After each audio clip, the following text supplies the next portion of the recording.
ఆగనిగలం ప్రజాబలం AR5 news కి స్వాగతం. మనం కూడా అటాక్ చేస్తాం జరిగింది. దాంట్లో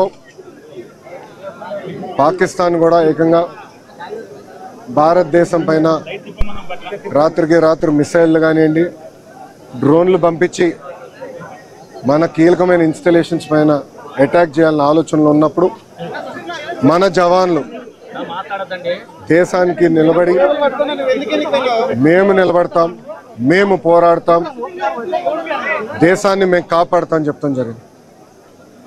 కుటుంబాలకి దూరంగా, తల్లిదండ్రులకి దూరంగా వాళ్ళు అక్కడ ఉండి దేశం కోసం అహర్నిశలు నిలబడుతున్న వ్యక్తులు.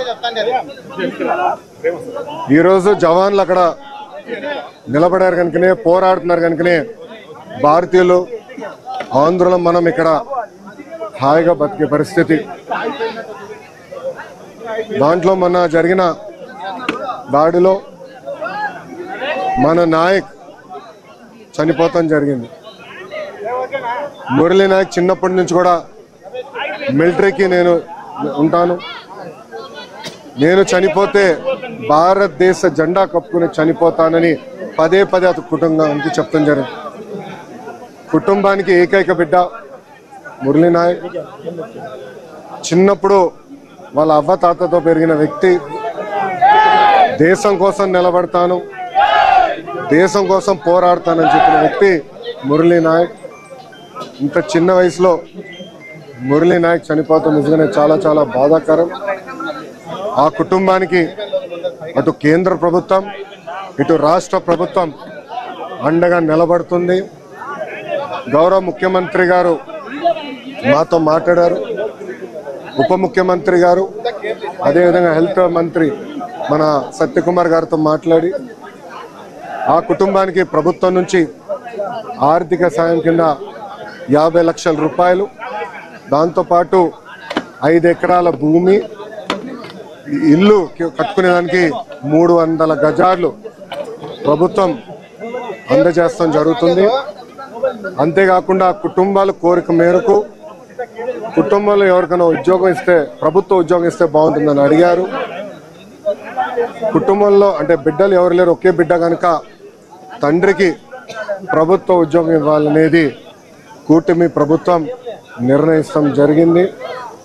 ఇంతేకాకుండా అంత్యక్రియలు సొంత భూమిలో జరుగుతుంది కనుక మెమోరియల్ కూడా కట్టాలని నిర్ణయించాం.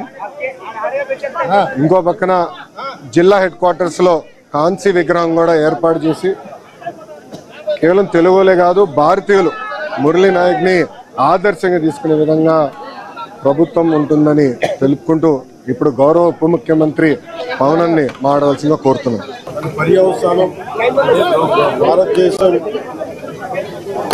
పాకిస్తాన్ కి అండగా ఉన్న ఈ టెర్రరిస్ట్ క్యాంపుల మీద దాడులు చేయడం, స్ట్రైక్స్ చేయడం జరిగింది. వారి ఉగ్రవాద శిబిరాలని ధ్వంసం చేయడం జరిగింది. దానికి కంటిన్యూటీగా యాక్షన్ పాకిస్తాన్ కూడా మనకి కాల్పులు జరపడం, వీటి సరిహద్దుల్లో ముఖ్యంగా 5 రాష్ట్రాల్లో చాలా తీవ్ర చాలా ఉద్విగ్నతతో కూడిన పరిస్థితులు ఏర్పడ్డాయి. ఆ క్రమంలో మన ఆంధ్రప్రదేశ్కి సంబంధించిన మురళీ నాయక్ కూడా అగ్నివీర్గా గత 2 సంవత్సరాలు 22లో వెళ్ళిన వ్యక్తి.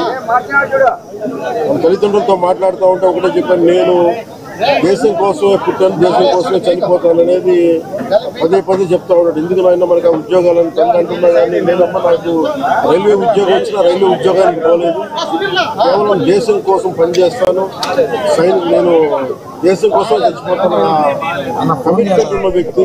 కానీ దురదృష్టవశాత్తు చాలా చిన్న వయసులో 23 ఏళ్ల వయసులో తన ప్రాణాలని కోల్పోవాల్సి వచ్చింది. పదే పదే మొన్న కూడా ఏం చెప్పారంటే, నిజంగా ఉగ్రవాదుల తోటాలు కానీ సరిహద్దుల యుద్ధాలు కనుక జరిగితే దాని పర్యావసనం, దాని ప్రాణాలు మొత్తం సమస్త బాలతోలు కనిపిస్తూనే ఉంటాయి, దాన్ని ఎక్కువ అవుతూనే ఉంటాయి. దానికి ఒక బలమైన ఉదాహరణ మురళీ నాయక్ గారి మరణం. చాలా చాలా బాధ కలిగించింది. 23 ఏళ్ళ చిన్న వయసు, మన ఎవరు భారతదేశంలో ఎవరు యుద్ధం కావాలని కోరుకోలేదు. ఎప్పుడు మన పరాయి దేశాల మీద యుద్ధం చేయలేదు. మనల్ని సంరక్షించుకోవడంలో మన యుద్ధం చేయని పరిస్థితులు, తప్పక పరిస్థితులు. అలాంటి పరిస్థితుల్లో దీనికి మొదటిది కారణం పాకిస్తాన్ జనరల్, ఆర్మీ జనరల్ కూర్చోబెట్టి రెచ్చగొట్టి ఒక వారం ముందు, ఏప్రిల్ 22 ఒక వారం ముందు రెచ్చగొట్టి ఉగ్రవాదుల్ని ప్రేరేపించి అమాయకులైన మనుషులను చంపించేసి దానికి పర్యవసానమే. ఇక్కడ 47లో వాళ్ళు విడిపోయారు, వాళ్ళకి దాహం తీరల.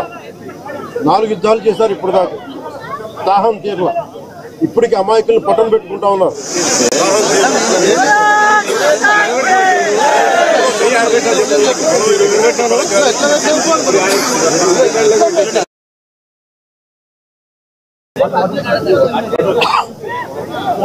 నిన్న కూడా చూసాం. సీజ్ ఫైర్ అన్న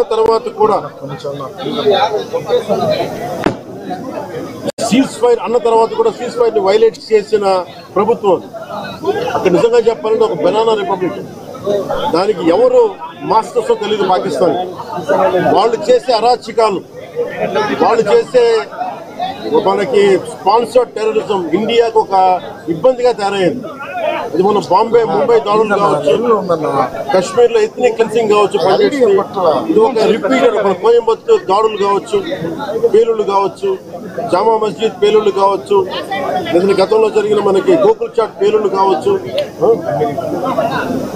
లుంబిని పార్క్ పేలుళ్లు కావచ్చు. ఇవన్నీ కూడా ఎక్కడో చోట దీనికి ఒక ముగింపు పలకాలి, దీనికి ఒక బలమైన గుణపాఠం చెప్పాలనేది నరేంద్ర మోదీ గారి అందరికీ ప్రజలందరూ కోరుకున్నారు. ఆయన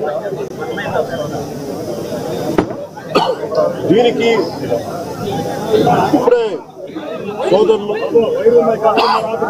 గౌరవ మంత్రి ఐటీ అండ్ ఎడ్యుకేషన్ మినిస్టర్ వారు అనౌన్స్ చేశారు. గౌరవ ముఖ్యమంత్రి చంద్రబాబు గారి తరఫున, అలాగే నరేంద్ర మోదీ గారి తరఫున ఇక్కడికి మంత్రివర్గం అందరం ఉన్నాం. ఇక్కడ అందరం కూర్చొని, మేము ముగ్గురం కూర్చొని ఇందాక గౌరవ ముఖ్యమంత్రి గారి సూచనల మేరకు ఇందాక సోదరులు మన లోకేష్ గారు చెప్పినట్టుగా దాదాపు 50 లక్షలు ఎక్స్గ్రేషియా ప్రకటిస్తూ ఉన్నారు. అలాగే ఒక 5 ఎకరాల పొలం అని కూడా తెలియజేశారు. అలాగే 300 గజాలు ఇంటి స్థలం అని కూడా అనౌన్స్ చేశారు. అలాగే ప్రభుత్వంలో వాళ్ళకి ఎవరికైనా సరే, వాళ్ళ నాన్నగారికి కానీ ఎవరికి కానీ ప్రభుత్వ ఉద్యోగం కూడా ఖచ్చితంగా ఇవ్వాలనేది క్యాబినెట్లో ముందు పెట్టి నిర్ణయం తీసుకుంటాం. ఇవన్నీ కాకుండా నేను అదనంగా వ్యక్తిగతంగా నేను కూర్చోబెట్టి ప్రస్తుతం ఒక 25 లక్షల రూపాయలు మన కుటుంబానికి నా వ్యక్తిగతంగా నేను సాయం చేస్తానని తెలియజేసుకుని, ఇది ఇలాంటి పరిస్థితులు రాకూడదని కోరుకుంటాం. కానీ దురదృష్టవశాత్తు ఇలాంటివి జరిగినాయి. మనం అందరం ఇలాంటి పరిస్థితుల్లో భారతదేశ ప్రభుత్వానికి, ప్రధానమంత్రి గారికి, అగ్ర నాయకత్వానికి, ఆర్మీకి, నేవీకి, ఎయిర్ ఫోర్స్కి, ఎంటైర్ డిఫెన్స్ ఫోర్సెస్కి ఇది మనం అండగా ఉండాల్సిన సమయం. ప్రతి ఒక్కరూ చాలా ఎరుకుతోటి చాలా జాగ్రత్తగా ఉండాలి. ఎవరు వాళ్ళు వేలాది మంది ఈ లష్కర్ ఏ తోయిబా లేదా జైషే మహమ్మద్ తీవ్రవాదులందరూ కూడా వాళ్ళు భారతదేశం మీద రకరకాల దాడులు చేయడానికి ప్రయత్నం చేస్తూ ఉన్నారు. సీజ్ ఫైర్ ని దయచేసి మనం ఎవరు నమ్మట్లేదు. సీజ్ ఫైర్ శాంతికి ఒప్పందం కాదు. వాళ్ళు ప్రత్యేక పరిస్థితుల్లో లొంగిపోయి ఇంక మా పాకిస్తాన్ బతకలేదు అని చెప్పి కాళ్ల బేరానికి వచ్చిన 3 గంటల్లోనే మళ్ళీ సీజ్ ఫైర్ ని వైలేట్ చేశారు. ఇది అందరూ కూడా గమనించాల్సిన విషయం. ఇలాంటి పరిస్థితుల్లో ఇలాంటి ఉండాలని కోరుతున్నాం. దాని తగ్గట్టుగా మనందరం దేశానికి, దేశ నాయకులకి, ఆర్మీకి, నేవీకి, ఎయిర్ ఫోర్స్కి, ఎంటైర్ డిఫెన్స్ ఫోర్సెస్కి మనం బలం ఇవ్వాల్సిన సమయం. అందుకని అందరూ సహకారం కోరుకుంటూ సెలవు తీసుకున్నాం. మురళీ నాయక్ పవన్ కళ్యాణ్ గారి వీరాభిమాని. చిన్నప్పటి నుంచి వారిని కలవాలని తహతాలాడుతూ వచ్చారు. అటువంటిది ఇవాళ పవన్ కళ్యాణ్ గారిని ఇక్కడ రప్పించుకున్నారు. దురదృష్టకరమైన విషయం ఏంటంటే చాలా అది నేను ఇక్కడికి రాగానే నాకు చెప్పారు, చూసిన చాలా బాధ అనిపించింది. అతను ఇష్టపడవచ్చు కానీ దేశానికి అందరికంటే కూడా దేశాన్ని ప్రేమించే వ్యక్తి. అలాంటి వ్యక్తిని కోల్పోవడం నిజంగా చాలా మా అందరికీ కూడా, లోకేష్ గారికి కానీ, మాకు కానీ, మా మంత్రి గారికి కానీ, ప్రతి ఒక్కరికి చాలా చాలా బాధ కలిగిస్తాం. వారి ఆత్మకి శాంతి చేకూరాలని, వారి కుటుంబ సభ్యులకి నా ప్రగాఢ సానుభూతిని తెలియజేయాలని, భగవంతుడు వారికి బలం ఇవ్వాలి. ఈ పుత్ర శోకాన్ని ఒకే ఒక్క కొడుకు, ఇంకెవ్వరు లేరు, ఒక్కటే ఒక కొడుకు. ఒక్క కొడుకుని కూడా పట్టుమని 23 ఏళ్ళు కూడా 25 ఏళ్ళు కూడా లేదు, 23 ఏళ్ళ వయసులో చనిపోయాడు దేశం కోసం. చాలా చాలా చాలా బాధగా ఉంది. కుటుంబానికి అండగా ఉంటుంది. దేశ సహాయం కాకుండా మా 3 పార్టీల నుంచి కూడా వారికి ఏ సహాయం కావాలో మా నాయకులు ఇప్పుడు అందుబాటులో ఉంటారు. మా గౌరవ మంత్రివర్గ సహచరులు ఉన్నారు, ఎమ్మెల్యేస్ ఉన్నారు, అన్ని పార్టీస్ అందరూ వారికి అండగా ఉంటామని తెలియజేసుకుని సెలవు. జై జోహార్.